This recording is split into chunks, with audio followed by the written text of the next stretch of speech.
Olá pessoal, sou o professor André Gustavo Schaefer da Universidade Federal da Fronteira Sul.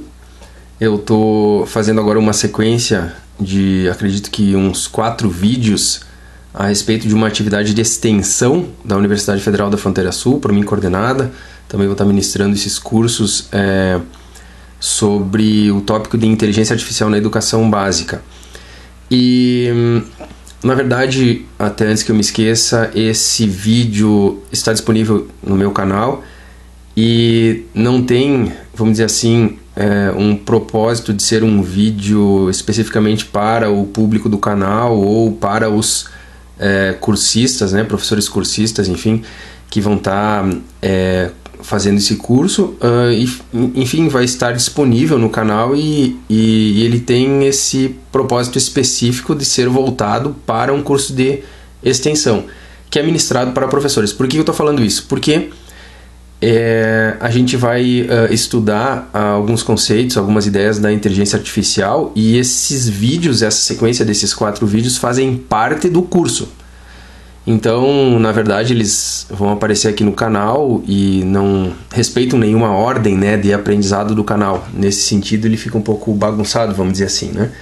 Mas é importante destacar também que esses cursos, esses vídeos, eles são, e o curso propriamente dito, né, ele é voltado para professores, e muitos desses professores da educação básica, de repente, estão trabalhando com até mesmo com a educação infantil, com ensino fundamental ou ensino médio, né, ou mesmo na educação superior, mas talvez não tenham nenhum conhecimento prévio de programação.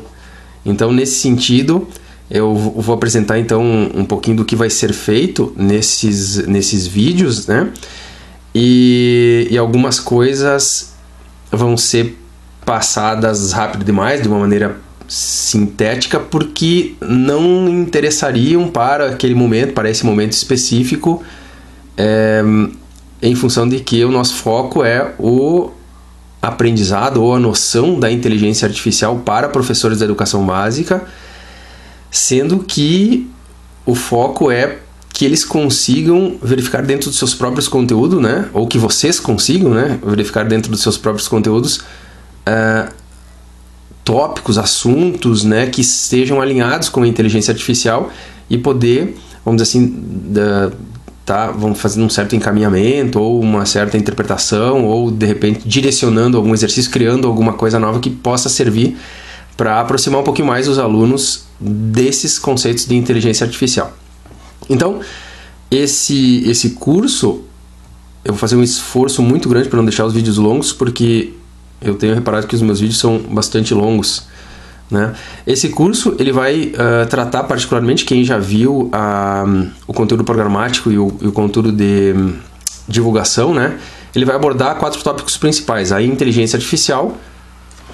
Deixa eu aumentar aqui para ficar um pouco melhor para ver.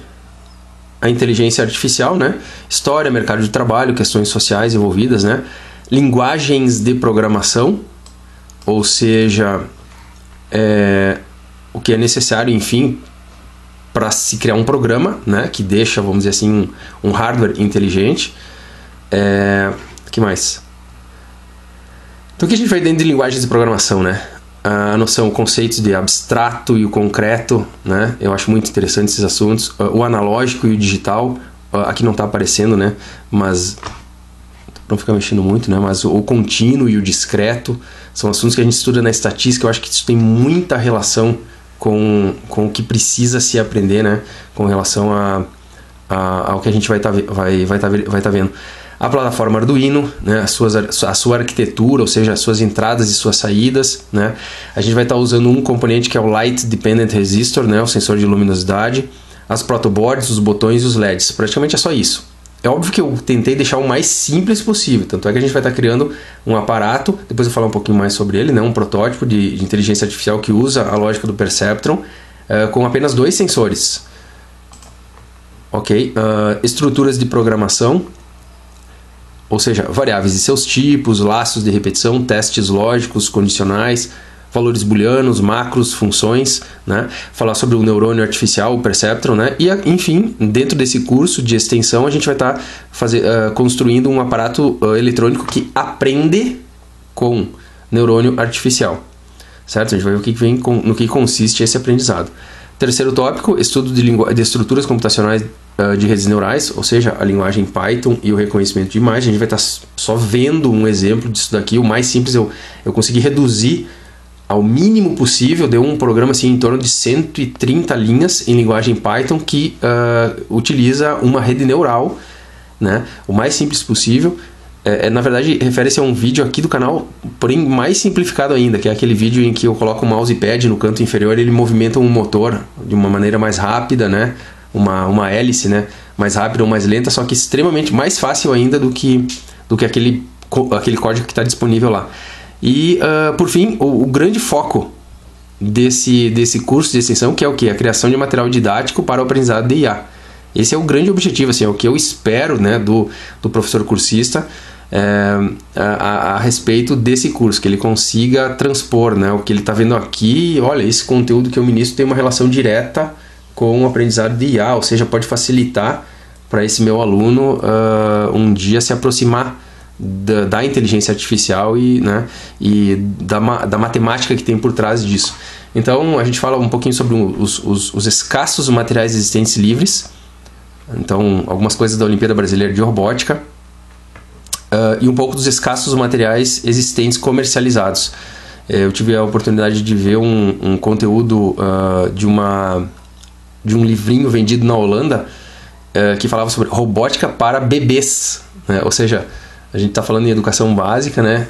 E já se começa a falar em robótica para crianças, inteligência artificial para crianças, enfim. E agora eu já vi robótica para bebês, né? Então tinha lá alguns exemplos e tal. Novas criações, ou seja, representações matemáticas e gráficas, né? Qual a relação de tudo isso com a inteligência artificial? Matrizes, vetores, listas, tuplas, sistemas de numeração, digitalizações, discretizações, funções lineares e sigmoidais, e terminamos por aí. Então, aqui, o que os professores, então vocês, né, que estão fazendo esse curso presencial vão estar vendo? Vocês vão estar vendo alguns exemplos didáticos que eu criei e a gente vai estar entendendo isso em profundidade, como por exemplo, eu deixei os 4 abertos aqui, deixa eu pegar o primeiro, como por exemplo uma regressão linear, né?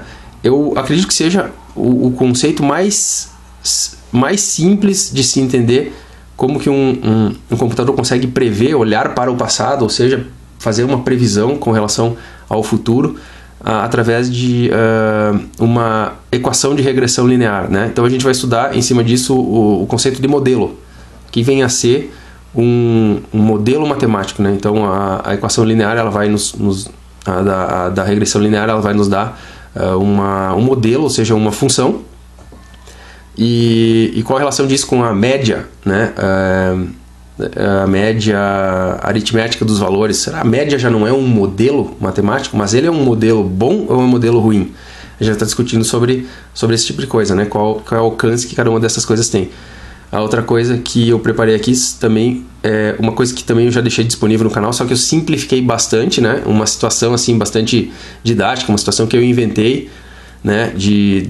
Aqui eu tenho 5 netinhos da vovó que vão visitá-la e algum deles está roubando o chocolate reservado para cobertura de bolos, né? E essa vovó precisa descobrir quem é. Qual deles que é? Como que ela faria isso, né? A organização dos dados através de uma planilha nos ajuda bastante. No entanto, chega a um determinado ponto em que é muito difícil de tu, olhando para simplesmente essas marcações, sem a ajuda de uma organização melhor dos dados, isso a estatística nos ensina, né? Através de gráficos e funções, gráficos e tabelas, sem isso é impossível tu conseguir chegar a uma conclusão. E a gente vai ver nesse exemplo aqui que mesmo assim nossa limitação humana não consegue lidar com tantos dados dessa maneira. Uma vez que tu equaciona isso, transforma num processo algorítmico ou num processo, né, matemático, tu consegue descobrir coisas que na verdade estavam implícitas, ocultas nesses dados. É bem interessante esse exemplo. Uma outra coisa que a gente vai estudar no curso também é uma comparação, né, de como a gente pode ter, vamos dizer assim, como podemos resolver um problema de classificação simples, né, usando somente as 4 operações fundamentais da matemática? Será que a gente pode classificar corretamente um cachorro como grande, pequeno, médio, usando simplesmente as 4 operações fundamentais da matemática? Que tipo de limitação que a gente encontraria? Quais são as variáveis que a gente precisa considerar para levar em conta se um cachorro é grande, pequeno, entende? Então aqui a gente vai estar usando o quê? Altura, comprimento e peso, mas será que isso é suficiente? Vamos estar falando um pouquinho sobre a questão das variáveis, né?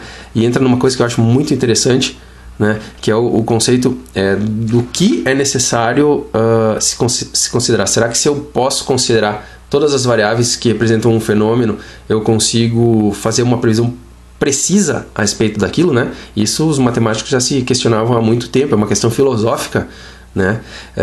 Como é o caso do demônio de Laplace. A gente vai falar um pouquinho sobre isso, né? E os grandes determinísticos, né? Como Newton e Laplace, e essa questão, né?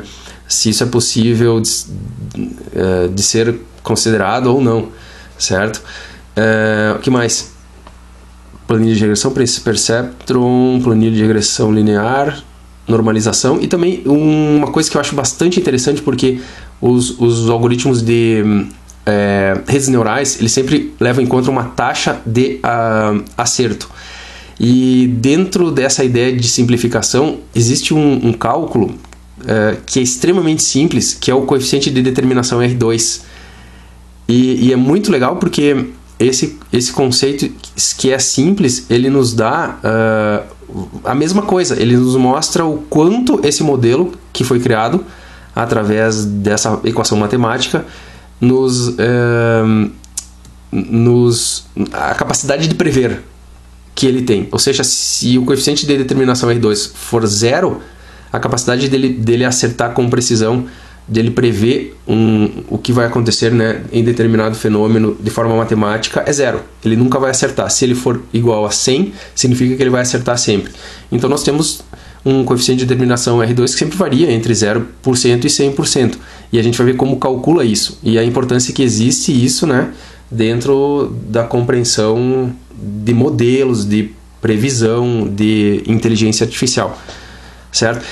Então são formas simplificadas que foram criadas. A gente vai estar construindo todas essas planilhas no curso presencial, e para que se compreenda a importância dos gráficos, a importância de cálculos simples matemáticos, a noção de modelo matemático, a importância de representar as coisas em planilhas, em gráficos, em tabelas, né? E alguns conceitos extremamente básicos da estatística e da matemática que já dão uma compreensão muito, muito grande a respeito do que é necessário para a inteligência artificial.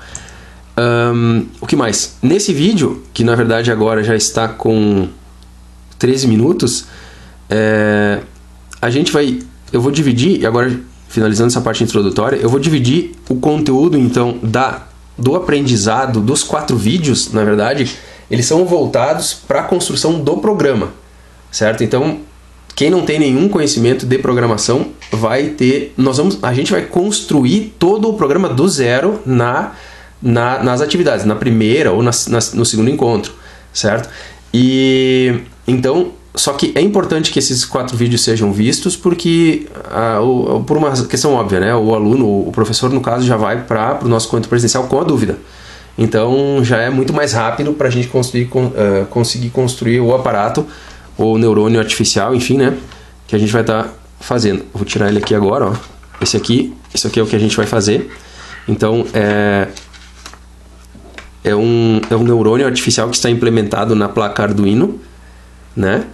E ele usa 2 botões para confirmação. A gente vai dar o feedback, ou seja, se ele acertou ou não. E a respeito disso, a gente vai estar utilizando esses 2 sensores. A gente tapa um deles, né? A exemplo de outros vídeos feitos aqui no canal, só que agora utilizando 2 LDRs para simplificar ainda mais. E com base nisso ele constrói um aprendizado para saber se deve acender o LED azul, no caso, ou o branco, não me recordo, mas tapando-se um dos 2 sensores de luminosidade, né? Ou tapando-se os 2, ou deixando os 2 destapados.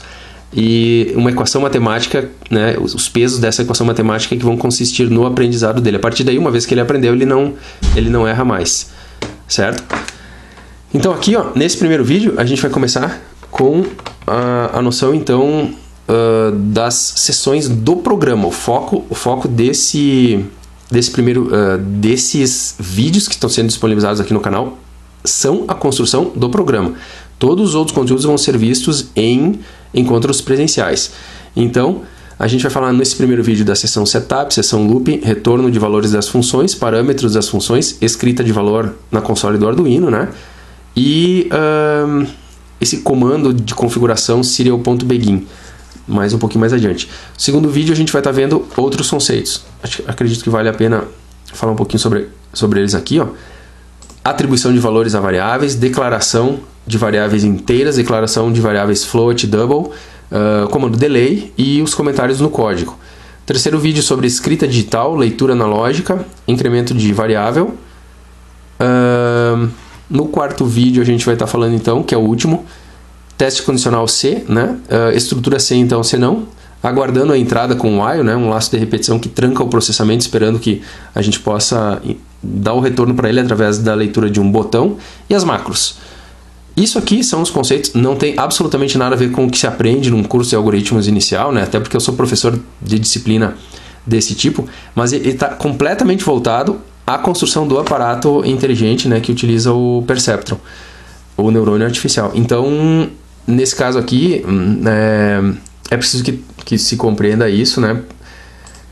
E muitas pessoas que podem estar assistindo esse vídeo, que já conhecem programação, vão ver que tem coisas extremamente básicas envolvidas. Com foco em professores que estão muitas vezes, de repente, aprendendo pela primeira vez e nunca fizeram nenhum programa de computador. Ok? Então vamos lá. Vamos começar falando um pouquinho sobre como se constrói um programa que deixa, vamos dizer, esse hardware, né, inteligente. Porque uma vez que nós temos, a gente vai montar, claro, isso daqui passo a passo também. Todos os professores vão ter esses componentes aqui e vocês vão poder montar isso daqui passo a passo, colocando fiozinho por fiozinho, do zero, né?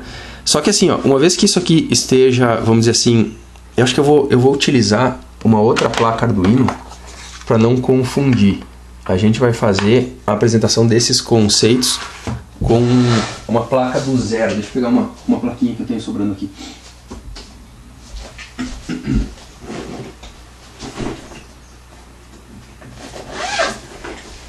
Então, essa placa, ela não tem nada. Nós não temos, ó, nós temos o cabo USB e a placa Arduino Uno. A gente vai falar bem mais presencialmente da placa Arduino Uno, né? Foco, como eu disse, agora é o programa. Ok? Uma vez que eu conectei na USB, a plaquinha já acende e pronto. O que eu posso fazer agora? Eu já posso criar e ir aprendendo sobre cada um desses conceitos que nós temos aqui, ó. Ok? Bom, uma vez que eu tenho a minha plaquinha plugada na minha USB, eu faço uso de uma chamada interface de programação. Essa interface de programação nada mais é do que um programa que foi instalado no meu computador. Hoje o Arduino permite que que a programação possa ser feita via web, então tu não precisa instalar mais nada no computador. Eu nunca mexi com isso, tá? Mas tenho certeza que deve funcionar bem. Eu gosto de trabalhar aqui porque tu ganha questão de velocidade, tu não depende da internet, né? A gente chama local, né? Ou seja, no próprio computador. E tu não depende da internet em termos de velocidade, em termos de se cai a internet, tu não depende da internet, simplesmente pode trabalhar desplugado, né? Então aqui, ó, nesse programa, ele não está aberto ainda, eu vou abrir. Nós temos como então interagir com essa placa, ou seja, é através dessa janela aqui, ó, eu vou criar um novo programa, fechar o de trás. É através dessa interface, vou minimizar, dessa interface aqui de programação, vou apagar tudo que tem aqui, ó. Linha 1, tá tudo em branco. Dessa interface de programação, dessa linguagem, né, de programação do Arduino, vamos dizer assim, dessa interface, desse aplicativo que eu crio comandos e programas para o Arduino. Então, aqui nós temos o seguinte. Primeiro tópico. Um programa de Arduino, né, um programa para que possa ser executado, né, no microcontrolador. A gente está usando essa placa Arduino Uno, que é a mais simples dela. Aqui ficou escuro agora, não... Aqui deu para ver, ó. Uno ali no meio. Ele utiliza duas seções de programação. A seção Setup e a seção Looping. Eu gosto de chamar de seção. A gente vai ver que, na verdade, tanto Setup quanto Looping, elas são funções. Então a gente pode dizer a função Setup e a função Looping, certo? A função Setup, se elas são funções, elas precisam respeitar regras básicas de sintaxe da linguagem de programação. Então, é claro, mas então as linguagens possuem regras, vamos dizer assim, de sintaxe, mas eu sei que a língua portuguesa possui sintaxe com um conjunto léxico e regras sintáticas, né, e uma semântica. É a mesma coisa. As linguagens de programação possuem gramáticas, certo? Então, a função setup, por exemplo, ela vai ter que respeitar uma regra sintática, ou seja, se ela é uma função, ela precisa, depois do seu nome, né, respeitar a sintaxe de, ou seja, ter um abre parêntese e um fecha parêntese. As funções são, vamos dizer assim, declaradas ou referenciadas dessa maneira. Então a função setup ela vai ter essa sintaxe de utilização. Falando rapidamente sobre isso, eu sempre gosto de usar o seguinte exemplo. Por exemplo, na língua portuguesa, se a gente escrever a seguinte palavra: o sol, a seguinte frase, né? O sol está muito bonito. O sol está muito bonito. A gente tem, vou empurrar um pouquinho mais para baixo. A gente tem o seguinte: se a gente for analisar, né, a classificação gramatical dessas palavras, nós temos um artigo, um substantivo, um verbo, um advérbio de intensidade, muito, né? E um adjetivo. Ok? Então vejam só, isso aqui é extremamente relevante. A gente precisa... porque o que acontece? Na verdade, eu falo sobre isso, na verdade, só que os alunos têm dificuldade assim, de transpor isso para o contexto da linguagem de programação. Até porque a análise que é feita na procura de um erro de digitação, né? Ela não ajuda muito, muitas vezes, em muitas linguagens de programação, ela não ajuda muito a pessoa, principalmente quem está aprendendo, a resolver o problema. Mas tem dado certo quando essa abordagem é feita, porque ajuda bastante a solucionar esse problema. Essa frase ela está léxica, sintática e semanticamente correta, certo? O que acontece se eu fizer isso aqui agora? Ó? O sol está muito bonito. Se a gente fosse ver uma criança escrevendo isso daqui, a gente ia ver que ela cometeu um erro. Não, acho que ela quis dizer sol e escreveu com um C cedilha, né? Mas tu consegue compreender. Então a gente tem aqui, ó, um chamado erro léxico, porque a palavra sol com C cedilha não faz parte do conjunto léxico da língua portuguesa, certo? Então nós temos um erro léxico. Quando que nós teríamos um erro sintático? Quando nós tivéssemos uma colocação, vamos dizer assim, um posicionamento de uma palavra em um local errado, né? Ou seja, se a gente passasse esse advérbio para antes do verbo. Então veja só o que a gente tem agora. Temos um erro léxico? Não. Todas as palavras pertencem ao conjunto léxico da língua portuguesa. Então eu não tenho um erro léxico aqui, mas eu tenho um erro sintático, né? Porque eu estou colocando, ó, o sol muito está bonito. Também dá para entender a frase, quis dizer, né? Mas tem um erro sintático. Isso aqui deve vir depois do verbo, né? O sol está muito bonito. E por fim, nós teríamos a seguinte situação. Se a gente colocasse uma frase léxica e sintaticamente correta, porém que não fizesse muito sentido. Eu gosto de usar esse exemplo aqui, ó. O sol está muito chuvoso. Fica um pouco complicado de entender o que se está querendo dizer. Não há erro léxico, não há erro sintático, mas existe uma questão de significado, né? E as linguagens de programação, elas têm exatamente as mesmas características. Vamos dar uma olhada. Vou remover isso aqui, ó. Se a gente for analisar essas duas funções, então eu vou seguir as regras sintáticas, né, da função setup e da função looping, a gente pode provocar um erro léxico. né, nesse comando setup, vamos dizer assim, né, vamos chamar de comando ou função setup, que seria escrevê-lo, por exemplo, assim, setup. Prova disso é que ele já fica até de outra cor, né? O próprio editor já detecta o que é setup, ele não sabe o que é isso. Já tirou da cor padrão, que deveria ser. Isso aqui vai provocar um erro. A gente vai cometer esses erros depois, né? E a gente vai poder saber. Então a função setup precisa ser escrita dessa maneira. Isso aqui, nesse momento eu cometi um erro léxico. Não existe comando ou função setup, né? E sim setup, com a letra U. Um erro léxico. O que viria a ser um erro sintático, por exemplo? Isso aqui, ó. Esse é apenas um exemplo de erro sintático. Se eu abrir um parêntese, eu espero encontrar um fecha parênteses em algum lugar. E não outro abre parênteses em algum lugar. Correto? Então, nesse caso aqui, ó, eu estou provocando um erro léxico. Ele sabe o que é um abre parêntese.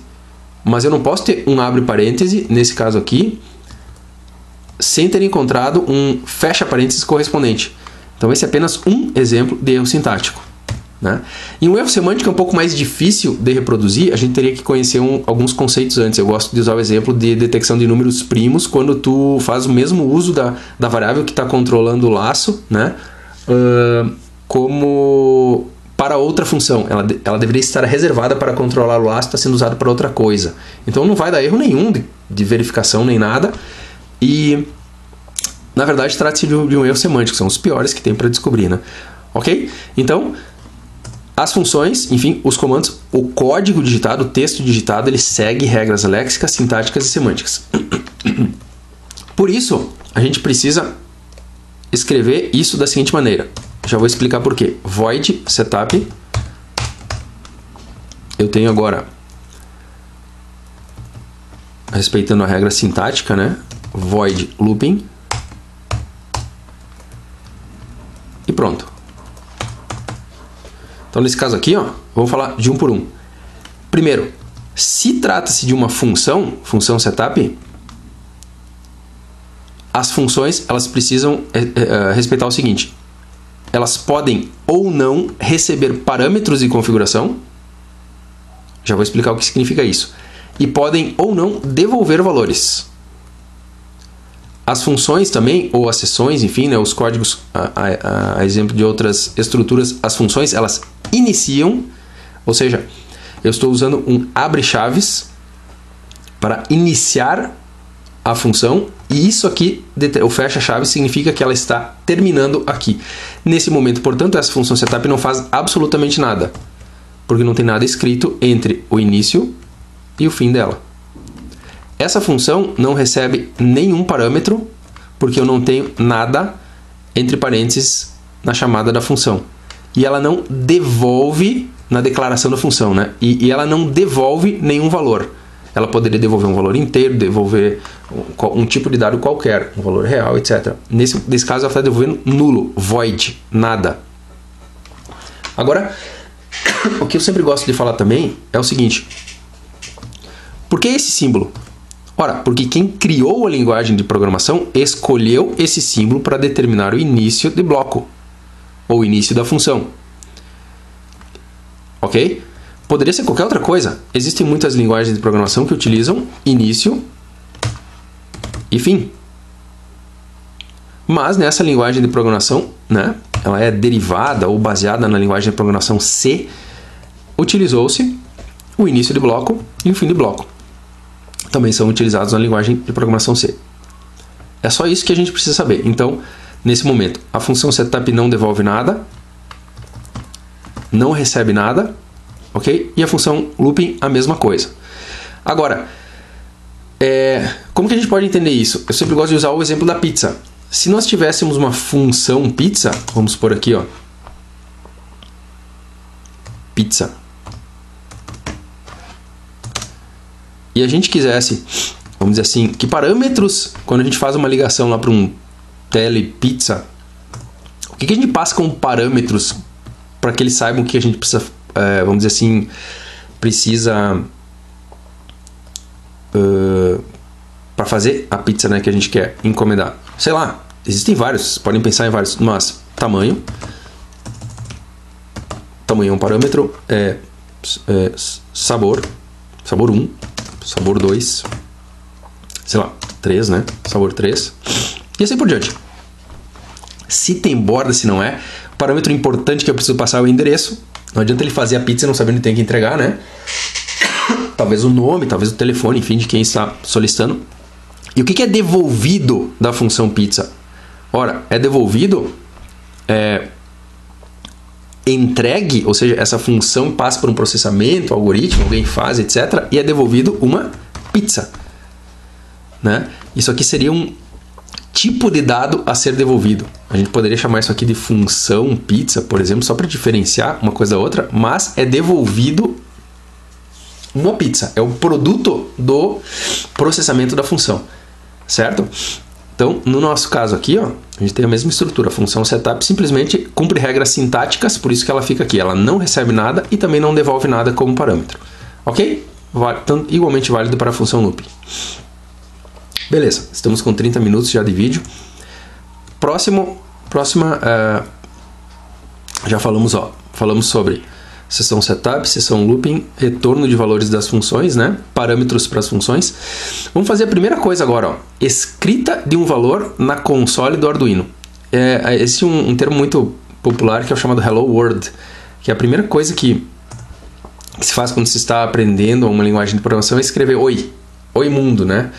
Escrever oi na tela. Então a gente já se familiariza um pouco com várias coisas, certo? Então, o Arduino, a gente utiliza um pacote de funções. A gente não... Eu vou usar uma terminologia bastante simples, tá? Porque quando ele faz acesso às chamadas bibliotecas dentro da linguagem do Arduino, isso é feito através de construções num paradigma de programação chamado de orientação a objetos. Então, muitas vezes, utiliza-se métodos, né? Métodos de uma determinada classe. Na verdade, nós vamos fazer uma referência para simplificar como sendo funções. Então, nesse caso, a gente poderia dizer que a gente faz uso de uma chamada função que escreve alguma coisa na tela, escrita de um valor na console. A console do Arduino nada mais é do que uma tela, na tela do computador, onde as coisas aparecem. Então, esse comando é dado por serial.print. Então, a gente falou em Hello World, né? Vamos dizer então aqui, ó, oi mundo. Oi mundo. Agora observe o seguinte. Essa é a função que me escreve algo na tela. Vejam a regra sintática que precisa ser respeitada. Ela é uma função, portanto, a parametrização dela inicia com abre parênteses e termina com fecha parênteses. O comando, ou seja, a própria função, para dizer que terminou a escrita desse comando, utiliza-se o ponto vírgula, muito utilizado em várias linguagens de programação também. Eu preciso respeitar essa regra sintática dessa linguagem de programação utilizando isso. O texto que eu vou escrever na tela precisa estar entre aspas, não são apóstrofes, são aspas. E vejam só, eu preciso respeitar, nesse caso, existem muitas linguagens que não são assim, mas nessa linguagem de programação eu preciso respeitar também a questão se ela é sensível a letras maiúsculas e minúsculas, né? A questão do... Me fugiu a minha palavra agora. Case sensitive, né? Ou seja, se ela é case sensitive ou não. Nesse caso, a linguagem de programação do Arduino é sensível à diferenciação de maiúsculas e minúsculas. É uma herança da linguagem C também. Se a gente escrever em letra minúscula, vai dar erro. Já vamos provocar esses erros aqui depois, tá? Primeiro vamos escrever certinho. Eu gosto de provocar os erros quando estou ensinando no final. Depois que deu certo. Desculpem, um pouco de tosse, já está me faltando a voz. Ok? Isso aqui já é um programa pronto. A gente já pode carregar para a placa e verificar como isso funciona. O que eu faço agora? Eu faço a análise léxica, sintática e semântica, enfim, né, do programa. Isto é chamado de compilação. Faço a compilação do programa. A gente pode ver que aqui em cima tem um Vzinho, ó, que faz justamente a verificação, como aparece aqui do lado, ó, a verificação. Então eu vou fazer a verificação para saber se o meu programa está com algum problema ou não. O Arduino sugere que o programa já seja salvo. É o que eu vou fazer. Eu vou salvar numa pasta aqui do meu computador. Deixa eu só minimizar primeiro. Eu vou colocar em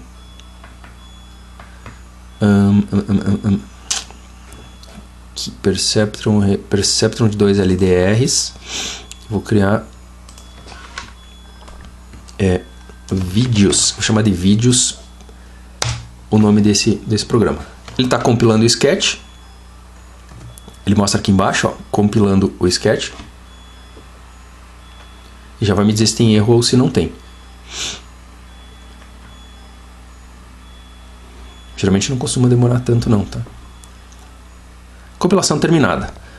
Se tivesse dado erro, teria aparecido uma barrinha vermelha, né? Algumas informações que tem aqui embaixo. Não deu erro nenhum. Ok? Compilação deu certo. O que a gente vai fazer agora é carregar esse programa para dentro da placa, do microcontrolador, né? Ou da placa. Uma vez que foi feita a carga, é que ele começa a entrar em funcionamento. Nós vamos fazer isso agora. Como que a gente faz? Estão vendo aqui, ó, que existe um carregar, né? Uma setinha. Então eu preciso fazer isso aqui para ele carregar para a placa. Vamos ver o que ele vai dizer aqui embaixo, ó. Ele deu uma mensagem, problema ao carregar para a placa. Eu vou dar uma verificada aqui em cima, ó. Para verificar se a minha placa está corretamente selecionada. Aqui ela está certa, ó. Arduino ou Genuino Uno, está correto, né? Geralmente quando dá isso, a gente tem que olhar aqui embaixo, ó, na porta. Então no meu caso, a minha placa está conectada numa USB chamada COM13, só que ela não está marcada. Ele detectou que tem a COM13 conectada, mas ela não está marcada. Eu vou marcar essa COM13, eu vou entrar de novo só para vocês verem que ela ficou marcada agora. Estão vendo o Vzinho aqui do lado, ó? Então agora a gente direcionou, ou disse que quer usar essa COM13, enfim, podia fazer isso automático, também não sei porque ele não faz. Carregar. Então a gente vai ver que não vai dar erro aqui embaixo. Ó. Carregando, tá vendo a mensagem ali, ó? Carregando, carregado. Significa que nesse momento o programa foi carregado para a placa. Nesse momento ele está em execução nessa placa. Como que eu faço para ver essa mensagem na tela? Eu preciso abrir a console, a chamada console. Essa console, ela é aberta. Eu vou precisar levar agora. Vamos ver se ela vai aparecer aqui no canto. Não está aparecendo. Porque tem um íconezinho que é o chamado monitor serial. Deixa eu modificar aqui, ó, inclinar um pouquinho a câmera. Estão vendo aqui bem no cantinho direito superior da tela, chamado monitor serial. Então eu tenho que clicar nesse cara aqui para ele abrir. O que vocês vão observar é que não vai aparecer nada na tela, tá?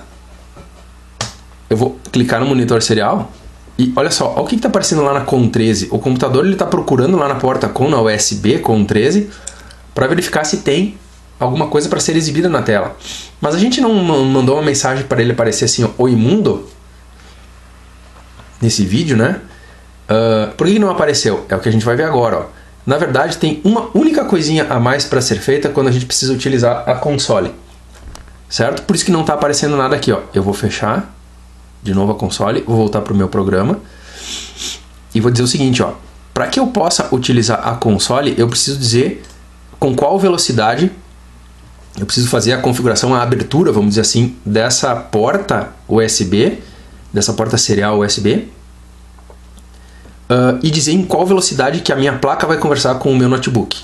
Isso se faz através de uma outra função, né, desse grupo de funções, né, dessa classe serial, né, chamada serial.begin. Ou seja, eu vou inicializar a minha porta serial a uma taxa de transferência de 9.600 bits por segundo. É a velocidade padrão dessas portas seriais USB. Então, nesse caso, uma vez que eu fiz essa configuração, sempre que eu quiser usar a porta serial vai funcionar. É o que nós vamos fazer agora. Fiz a alteração no programa, não adianta eu abrir o monitor serial agora, porque se eu abrir o monitor serial agora, ele vai me mostrar o que estava já carregado para a placa. E o que estava carregado para essa placa era a versão anterior do programa. Eu vou ter que fechar. que eu precisaria fazer? Eu precisaria fazer, deixa eu voltar minha câmera um pouquinho mais para a esquerda de novo, é fazer a verificação e depois a carga do programa. Eu já vou ensinar uma coisa para vocês que quando a gente clica em carregar, ele faz as duas coisas de uma vez só, a verificação e a carga. Então, eu não gosto muito de usar esse daqui, porque esse aqui seria só para um caso de querer fazer somente a verificação. A gente vai usar sempre esse daqui, ó, sempre carregar, porque daí ele verifica e carrega. Cliquei de novo, então, agora ele está fazendo a verificação e a carga, só que agora incluindo esse comando. Tá ok? Vamos ver se tem algum erro aqui embaixo, ó. Carregado. Portanto, agora quando eu abrir o meu monitor serial de novo aqui no cantinho, não está aparecendo aqui na tela, na imagem. Só vou mostrar mais uma vez, depois eu não vou mais alterar, senão tem que ficar mexendo na câmera. Ó, vou clicar aqui dentro dele. Ó o que vai acontecer. Voltei a câmera para a esquerda. Oi, mundo. É isso que a gente fez. A gente deu um comando com uma mensagem na tela. O programa já está em execução. Só isso. Ok? Obviamente, eu vou fechar aqui. Se eu quisesse colocar uma outra mensagem aqui, em vez de oi, olá mundo, vou fazer a carga de novo e vou verificar o que é que está acontecendo. Vamos esperar ele carregar, né? Já deu carregado de novo. Vou abrir o meu monitor serial e passa a valer o olá mundo, não mais o oi mundo, né? A gente fez uma alteração no programa, ok? Beleza, só para o vídeo não ficar muito extenso, eu vou fazer um pouquinho rápido. Já terminamos, vamos dizer, todos os conteúdos do vídeo 1.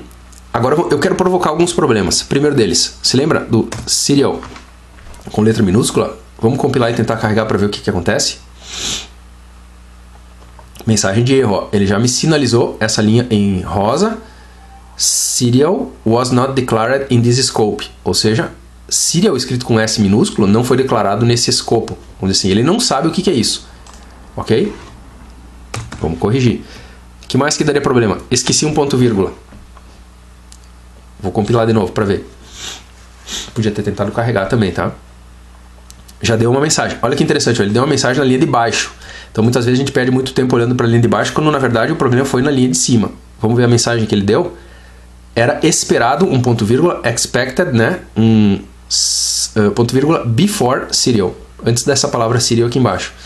Então a gente tem que olhar para a linha de cima e saber que aqui, ó, faltou um ponto vírgula. Certo? Vamos provocar um erro de sintaxe agora aqui, ó. Aqui, ó, um erro de sintaxe. Se eu abrir aspas duplas aqui, ele espera que ela seja fechada em algum lugar. Né? Querem ver, ó? Tentar carregar o compilar de novo, ele vai dar uma mensagem de erro. Já sinalizou na linha correta agora. Missing terminating aspas, né? Character. Ok? Então, a gente tem que ficar sempre atento, porque senão o programa não compila e, portanto, não é carregado. Legal? Agora vamos falar, só para finalizar o vídeo, já está com 43 minutos. Qual a diferença, então, entre a função setup e a função looping? É muito simples de entender. Primeira forma de entender. O que tu colocar dentro do setup vai executar somente uma vez. O que tu colocar dentro do looping, infinitas vezes. Do momento em que o programa inicia até o momento em que ele termina. No caso dele ter sido carregado para a placa, é do momento que a placa for ligada até o momento que ela é desligada. Só isso. Por que em looping? Looping é aquilo que se repete, né? Aquela manobra que o avião faz de acrobacia faz no ar, né? Ele dá um looping. Se tu ficar girando em torno do teu próprio eixo, tu vai estar fazendo um looping, certo? Por isso que eles usam essa mesma terminologia, né? É uma coisa que se repete repetidamente, né? No caso aqui da função serial print, se eu colocar esse código dentro do setup, ele vai ser escrito na tela somente uma vez. Olha o que acontece agora. E agora, ó, se eu tirar ele daqui e colocar ele aqui embaixo, o que vai acontecer? Ora, vocês já podem concluir. Ele vai, como ele está na função looping, ele vai escrever infinitas vezes olá mundo na tela, até que a placa seja desligada. Até que o programa seja resetado, etc. Certo? Mas eu precisaria trazer o serial begin aqui para baixo? Não. Eu posso deixar porque isso daqui não precisa ser a porta a porta de comunicação serial, né, a USB na qual o Arduino está conectado, não precisa ser inicializado infinitas vezes, ele precisa ser inicializado somente uma. Então esse comando, essa configuração eu deixo na função setup, e os outros comandos que precisam repetir, por exemplo, eu passo para a função loop. Ok? Vamos ver como é que ficaria agora isso daqui. Eu vou fazer a carga.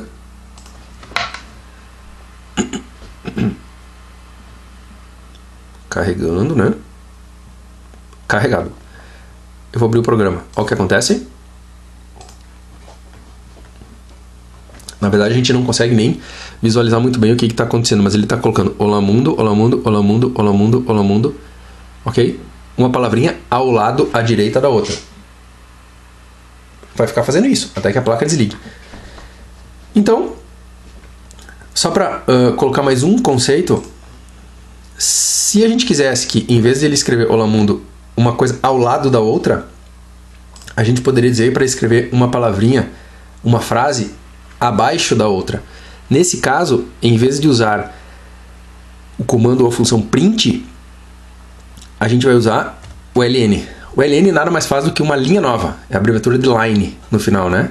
Então ele faz o que na informática a gente chama de line feed e carriage return, ou seja, ele vai para uma linha nova e volta o cursor para o início da linha. É como se tu desse um enter no editor de texto. Olha o que muda. Vamos carregar.